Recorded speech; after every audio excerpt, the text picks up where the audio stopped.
வணக்கம், welcome to Tamil English corner. So இன்றைக்கி என்ன பார்க்க போகிறோம் அப்படின்னா, பாத்திரம் வளர்க்குறது தான். ஸோ நம்ம ஆல்ரெடி துணி துவைக்கிறது, அதுக்கப்புறம் வீடு எப்படி கூட்டுறது, இந்த மாதிரியான ஒரு வீடியோஸ் பார்த்துட்டோம். ஸோ இன்றைக்கி பாத்திரம் எப்படி வளர்க்குறது அப்படிங்கிற மாதிரி ஒரு வீடியோ தான். ஸோ இது பார்ட் 1 தான். பார்ட் 2 கொஞ்சம் வரும். ஏன்னா பாத்திரம் வளர்க்குறது நிறைய நம்மளுக்கு சென்டென்சஸ் இருக்குது. எல்லாத்தையும் ஒரே வீடியோவில் போட்டோன்னா அவனால் பார்க்க முடியாது இல்லையா? ஸோ அதனால் பார்ட் 1 பார்ட் 2ன்னு சின்ன சின்னதாக பிரிச்சிருக்கோம். ஒரு 10 மினிட்ஸ்க்கு மட்டும் எடுக்கிற மாதிரி. ஓகே, இப்போ போகலாமா? இப்போ என்ன சீக்வன்ஸ் அப்படின்னா, ஒரு ஹஸ்பண்ட் ஒய்ஃப் இருக்காங்க. ஸோ உங்கள் ஒய்ஃப் சொல்கிறாங்க, இன்றைக்கி நீங்கள் தாங்க பாத்திரம் வளர்க்கணும் அப்படின்னு சொல்லிட்டு உங்கள் ஹஸ்பண்டுக்கு என்னென்னலாம் இன்ஸ்ட்ரக்ஷன்ஸ் தராங்க அப்படிங்கிறத நீங்களே பாருங்கள். பார்க்கலாமா? பாத்திரம் அழுக்காக இருக்குது, இல்லை பாத்திரம் விளக்கணும். ஓகேங்களா? அது எப்படி சொல்கிறது?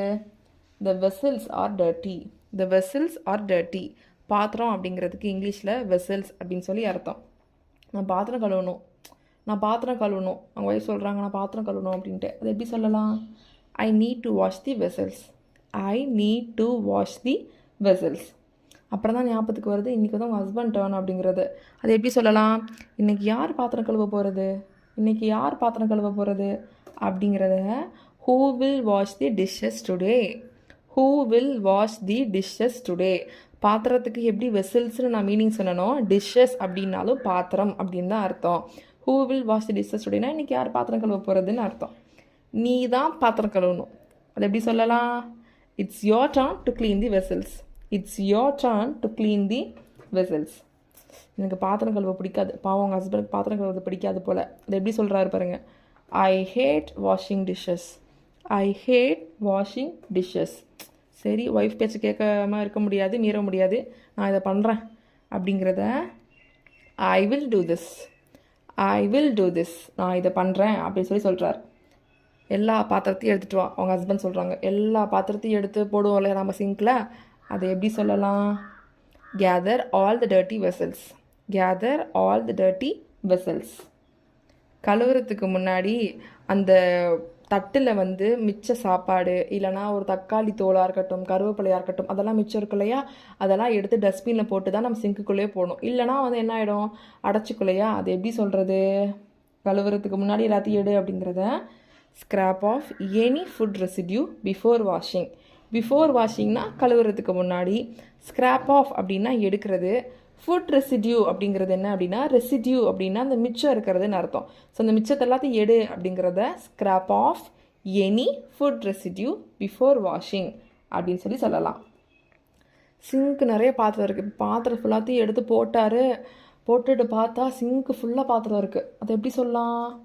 The sink is full of dirty vessels.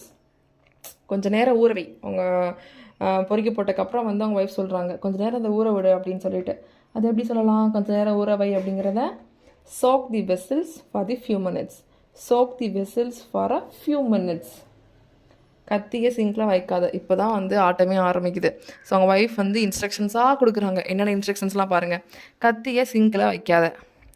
Do not place sharp knives in the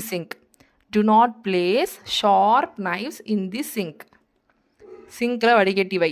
அந்த தண்ணிலாம் போகும் இல்லையா? ஸோ அந்த ஓட்டையில் இந்த மாதிரி சப்போஸ் கழுவுறப்போ தக்காளியோ சாப்பாடோ இது மாதிரிலாம் எதுவும் போயிடக்கூடாது அப்படிங்கிறதுக்காக வடிகட்டி வைப்பாங்க இல்லையா? அந்த ஃபுட்டெல்லாம் கேட்ச் பண்ணுறதுக்காக. அது எப்படி சொல்லலாம்? பிளேஸ் ஸ்ட்ரெயினர் அப்படின்னா வடிகட்டின்னு அர்த்தம். Place strainer in the sink to catch food particles.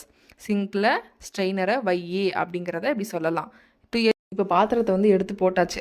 நம்ம அப்படியே வச்சோம்னா தண்ணி என்ன ஆகாது, போகாது, அப்படியே ஃபுல்லாக தேங்கி நிற்க ஆரம்பிச்சிடும். ஸோ இப்போ என்ன பண்ணணும்? அந்த பாத்திரத்தெல்லாம் கரெக்டாக அடுக்கி வச்சா தான் தண்ணி போகும். அது எப்படி சொல்லலாம்? Arrange vessels so that the water can flow freely. Soap போட்டு கழுவு. இது யாருக்குமே தெரியாது பாருங்கள். அவங்க ஒய்ஃப் சொல்கிறாங்க சோப் போட்டு கழுவுன்னு. அது எப்படி சொல்லலாம்? Use soap to clean the plates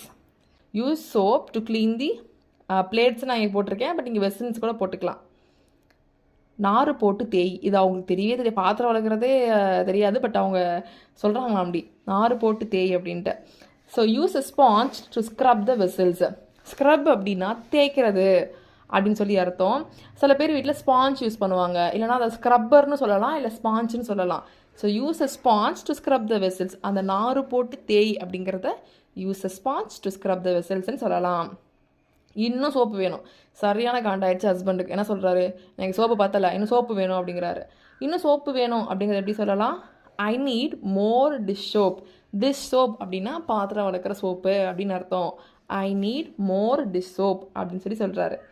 நாறு பழசாக இருக்குது, இது ஒரு சாக்கா அவர் சொல்கிறாரு, நாறு பழசாக இருக்குது அப்படின்ட்டு. அது எப்படி சொல்லலாம், the sponge is too old. The sponge is too old அப்படின்னு சொல்லலாம். இது சோப்பு நார் கேட்க போக அவங்க வீட்டில் வந்து சோப்பு நார்லாம் இல்லை, லிக்விடு தான் இருக்குது, அதை வந்து நீங்கள் யூஸ் பண்ணிக்கோங்க அப்படின்னு சொல்லி அவங்க ஒய்ஃப் வந்து சொல்கிறாங்க. எப்படி சொல்கிறாங்க, தண்ணியில் 2-3 சொட்டு விட்டுக்கோ அப்படிங்கிறாங்க. அது எப்படி சொல்லலாம், add a few drops of dish washing liquid to the water. Add a few drops of dish washing liquid to the water. தண்ணியில் 2-3 சொட்டு விட்டுக்கோ, அதுக்கப்புறம் தண்ணி வர அளவுக்கு கலக்கு அப்படிங்கிறாங்க. அது எப்படி சொல்லலாம், mix the water to create bubbles. Mix the water to create bubbles. நல்லா தேய், ஓகேங்களா. அது எப்படி சொல்லலாம், ஸ்க்ரப் தி பாட்ஸ் த்ரோலி. ஸ்க்ரப் தி பாட்ஸ் தரோலி, அதாவது ஒன்று ஃபுல்லாக நல்லா தேயே அப்படிங்கிறத ஸ்க்ரப் தி பாட்ஸ் தரோலி அப்படின்னு சொல்லி நம்ம சொல்லலாம். பாத்திரம் உள்ளே வெளியே தேய், இது ரொம்ப முக்கியம். பாத்திரம் வளர்க்குறப்ப உள்ளே நல்லா தேய்க்கணும், வெளியே நல்லா தேய்க்கணும் அப்படின்னு சொல்லி நம்ம அம்மாவே சொல்லுவாங்க இல்லையா, ஒழுங்காக ஃபுல்லாக தேய் அப்படின்னு. அது எப்படி சொல்லலாம், scrub the inside and outside of the vessels. பாத்திரத்துக்கு உள்ளேயும் வெளியே நல்லா தேய் அப்படிங்கிறத scrub the inside and outside of the vessels அப்படின்னு சொல்லலாம். நான்ஸ்டிக் பேனில் இரும்பு நாரை பயன்படுத்துவதை தவிர்க்கவும். ஸோ சில இடத்துல வந்து நான் ரொம்ப தமிழில் வந்து டிரான்ஸ்லேட் பண்ணியிருப்பேன், சில இடத்துல நம்ம பேச்சு மொழியில் இருக்கும். நான்ஸ்டிக் பேனில் இரும்பு நார் யூஸ் பண்ணாத. இரும்பு நார் அப்படிங்கிறத என்ன சொல்லுவாங்க அப்படின்னா ஸ்டீல் ஸ்க்ரப்பர் அப்படின்னு சொல்லுவாங்க. Avoid using steel scrubber on nonstick pans. Nonstick பேனில் வந்து என்ன பண்ணக்கூடாது, இந்த மாதிரி இரும்பு நார் போட்டு தேய்க்கக்கூடாது. அதை avoid using steel scrubber on nonstick pans அப்படின்னு சொல்லலாம். கைக்கு எட்டாத பகுதிகளுக்கு ப்ரஷ் பயன்படுத்தவும். ஒன்றுமே இல்லை, ஃபார் எக்ஸாம்பிளுக்கு வாட்டர் கேன் எடுத்துக்கோங்களேன், அடியில் பாட்டம் வரைக்கும் நம்மளால் கை விட்டு கழுவ முடியாது, அப்போ நம்ம ப்ரஷ் வச்சு யூஸ் பண்ணுவோம். அதை எப்படி சொல்லலாம், use a brush for hard to reach areas. எதெல்லாம் ரொம்ப கஷ்டமாக இருக்கோ, அந்த இடத்த போய் கழுவ முடியாதோ, வாட்டர் கேன்லாம் உள்ளே கழுவ முடியாது, அதுக்கு ப்ரஷ்ஷை யூஸ் பண்ணிக்கோ அப்படிங்கிறத use a brush for hard to reach areas. Use a brush for hard to reach areas.